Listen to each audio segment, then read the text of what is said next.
Telugu Desam party MLA Kolikapudi Srinivas ఆయన మరోసారి సంచలనానికి కేంద్ర బిందువుగా మారిపోయాడు.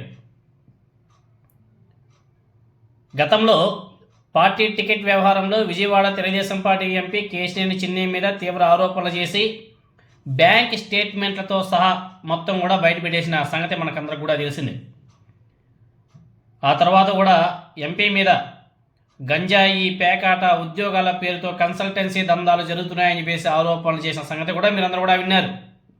ఈ వ్యవహారం అప్పట్లో ఏ విధంగా తెలుగుదేశం పార్టీలో తీవ్ర కలకలం రేపిందో కూడా మీరందరూ కూడా చూశారు. ఇప్పుడు తాజాగా తిరువూరు నియోజకవర్గంలో నెలకొన్నటువంటి పరిస్థితుల మీద తిరువూరు ఎమ్మెల్యే కొలికిపూడి శ్రీనివాస్ చేసినటువంటి వాట్సాప్ స్టేటస్ మరోసారి రాజకీయ వర్గాల్లో పెద్ద చర్చనీయాంశమైపోయింది. 3 రోజుల పాటు ఆయన పెట్టినటువంటి స్టేటస్ 3 రోజుల పాటు 35 గ్రామాల్లో తిరుగుతూ 480 కుటుంబాలతో ఆత్మీయ సంభాషణ జరిపినట్లు ఆయన పేర్కొన్నాడు. ఈ సందర్భంగా గ్రామాల్లో ఎదురవుతున్న సమస్యలను తన సందేశంలో చాలా అందరికీ అర్థమయ్యే రీతిలో ప్రస్తావించడం కూడా జరిగింది. ఆయన వాట్సాప్ స్టేటస్లో రోడ్లు లేని పల్లెలు, ఉద్యోగాలు రాని పిల్లలు, పల్లె కన్నీరు పెడుతుంది అని చెప్పేసి కొలికిపూడి శ్రీనివాస్ గారు చేసినటువంటి వ్యాఖ్యలు ఇప్పుడు సోషల్ మీడియాలో విపరీతంగా వైరల్ అవుతున్నాయి.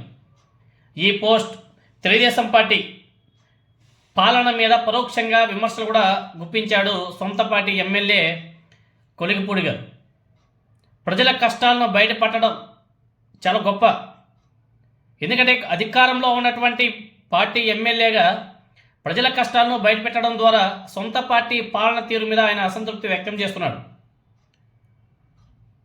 ఇంకా ఆయనకి రేపో మాపో నోటీసు కూడా వెళ్తాయేమో. ప్రజా సమస్యలను నేరుగా ప్రస్తావిస్తూ నియోజకవర్గంలోని వాస్తవ పరిస్థితులను బయటపెట్టినటువంటి కొలికిపూడి శ్రీనివాస్ గారు ఆయన చర్యను కొందరు సమర్థిస్తుంటే మరికొందరు మాత్రం ఇది పార్టీకి ఇబ్బంది కలిగించే పోస్ట్గా మాట్లాడుతున్నారు. పరోక్షంగా సొంత పార్టీనే లక్ష్యంగా చేసుకొని ఈ వ్యాఖ్యలు చేశారన్న అభిప్రాయం కూడా గట్టిగా వినబడుతుంది.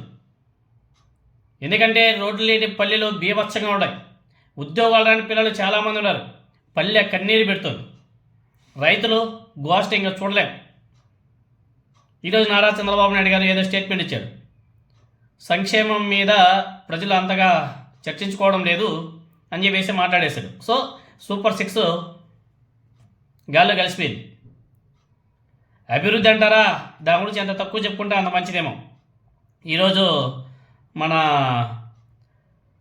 మాజీ ఐపీఎస్ ఆఫీసర్, ఇంటెలిజెన్స్ చీఫ్, మీకు అందరూ కూడా తెలిసిన ఆడు కూడా ఒక వీడియో రిలీజ్ చేశాడు. ఒక మాట అన్నాడు, ఈ కూటమి ప్రభుత్వంలో అప్పుల కుప్ప అవుతుంది, అభివృద్ధి నిల్లు, ప్రజల కష్టాలు, రైతులు అల్లాడిపోతున్నారని చెప్పేసి ఆయన కూడా మాట్లాడాడు.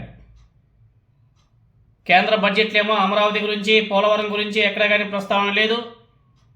ఇంకెలా అభివృద్ధి చెందుతుంది రాష్ట్రం? మెడికల్ కాలేజీలో ఒకటి కూడా నిర్మించడం లేదు, అన్నీ కూడా ఆపేశారు.